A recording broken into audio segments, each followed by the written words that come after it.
इसके बाद बांग्लादेश गया वियतनाम के पास। पहले तो वियतनाम ने साफ मना कर दिया, बाद में जब कीमत बताई गई तो हालत यह थी कि 500 टन के टेंडर में सिर्फ 32,000 टन चावल, वो भी भारत से कई गुना महंगा। यानी भारत से पंगा लेने का सीधा मतलब था खाली पेट और खाली गोदाम।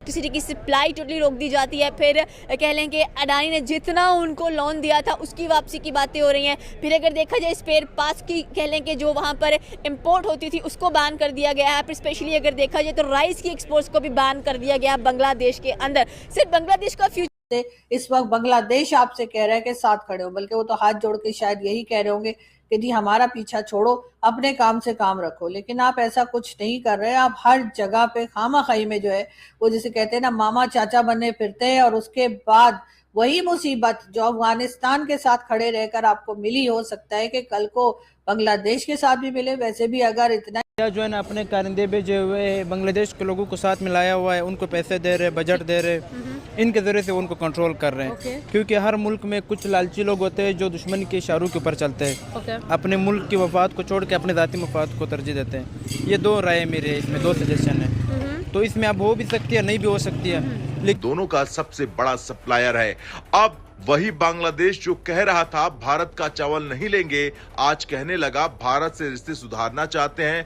बांग्लादेश की अंतरिम यूनुस सरकार ने भारत से 50,000 टन चावल खरीदने की मंजूरी दे दी है। और हैरानी की बात यह है कि 2 दिन में भी कम समय में ये फाइनल अप्रूवल हुआ है। इतना जल्दी तो शादी भी फाइनल नहीं होती है। लेकिन ये है, अल्फाज थोड़े मुनासिब नहीं हैं, लेकिन चौधरी चौधरी होता है और कमी कमी होता है।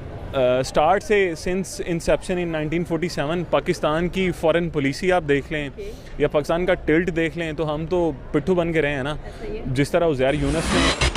तो दोस्तों बांग्लादेश के अंदर हालात इस समय काफ़ी ज़्यादा एंटी इंडिया हैं, और ऐसे समय में भारत ने भी एक तगड़ा फैसला लेकर बांग्लादेशियों को घुटने के ऊपर झुकने पर मजबूर कर दिया है। वो फैसला यह है कि बांग्लादेश इस समय अकड़ में था कि भारत के साथ हम अनाज का इंपोर्ट एक्सपोर्ट नहीं करेंगे जिससे भारत को नुकसान होगा, परंतु हुआ इसका उल्टा।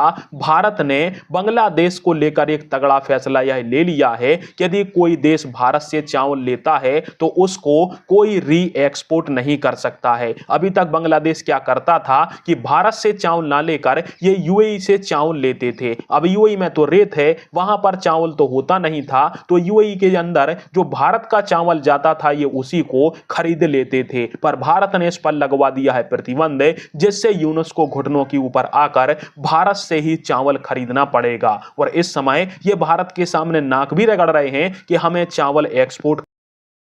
भारत ने न कोई प्रेस कॉन्फ्रेंस की, न कोई धमकी दी, बस एक लाइन में फैसला लिया, भारत के चावल पर किसी भी तरह का री एक्सपोर्ट मंजूर नहीं होगा। यानी अगर भारत से चावल लिया है तो वो वहीं खपाना होगा, तीसरे देश को भेजने की इजाजत नहीं होगी। और यहीं पर यूएई का रास्ता पूरी तरह से बंद हो गया। इसके बाद बांग्लादेश गया वियतनाम के पास। पहले तो वियतनाम ने साफ मना कर दिया, बाद में जब कीमत बताई गई तो हालत यह थी कि 500 टन के टेंडर में सिर्फ 32,000 टन चावल, वो भी भारत से कई गुना महंगा। यानी भारत से पंगा लेने का सीधा मतलब था खाली पेट और खाली गोदाम। अब बांग्लादेश को समझ में आ गया कि अनाज का व्यापार इलेक्ट्रिसिटी की सप्लाई टोटली रोक दी जाती है। फिर कह लें कि अडानी ने जितना उनको लोन दिया था उसकी वापसी की बातें हो रही हैं। फिर अगर देखा जाए स्पेयर पार्ट्स की कह लें कि जो वहाँ पर इंपोर्ट होती थी उसको बैन कर दिया गया है। फिर स्पेशली अगर देखा जाए तो राइस की एक्सपोर्ट्स को भी बैन कर दिया गया है बांग्लादेश के अंदर। सिर्फ बांग्लादेश का फ्यूचर क्या नज़र आ रहा है कि अपने हमसाए मुल्क के साथ एक अच्छा ताल्लुक नहीं कायम कर पा रहे वो, एंड वहाँ की जो माइनॉरिटीज़ हैं, स्पेशली अगर हिंदूज़ की बात की जाए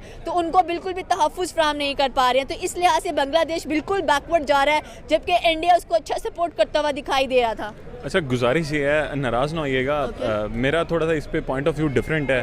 और मैं अपना जो मतलब पॉइंट ऑफ व्यू है उसको आर्गूमेंट्स के साथ और एविडेंस के साथ बताऊंगा। बांग्लादेश हमारे साउथ एशिया का मोस्ट ग्रोइंग स्टेट है in terms of GDP, in terms of growing textile industry, in every sector.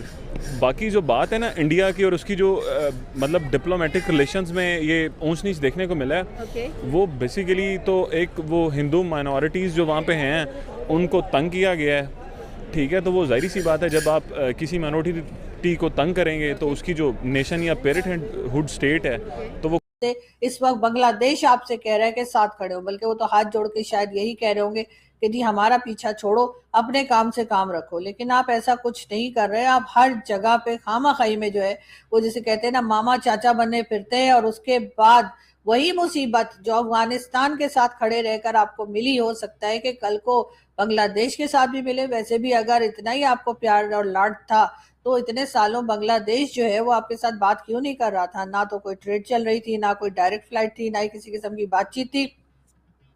सिर्फ एक इशू पर के उस वक्त की जो प्राइम मिनिस्टर थी शेख हसीना, उनके टर्म जो है वो भारत से अच्छे थे। हमारे यहाँ वैसे ये बड़ी हमारी आदत है कि आपने उससे बात की ना तो हम आपसे बात नहीं करेंगे। ये वाली जब तक हम पॉलिसी को नहीं बदलेंगे, ये जो हमारी एक अजीब सी आदत है, जब तक इससे नहीं निकलेंगे कुछ हो नहीं पाएगा। इस वक्त अफगानिस्तान जो है वो बहुत बढ़ चढ़ कर ना सिर्फ ये कि भारत के साथ मेल मिलाप कर रहे हैं, उनके कई मिनिस्टर्स भी जो है वो भारत जा चुके हैं। इसको देखकर यकीनन हमें समझ जाना चाहिए कि जो हम एक रिलीजन का चूरन बेचते हैं कि जी वो हमारे ब्रदरली इस्लामिक कंट्री है, जी वो हमारे रिलीजन वाले हैं तो जी वो हमें देखेंगे, तो ऐसी बात नहीं है।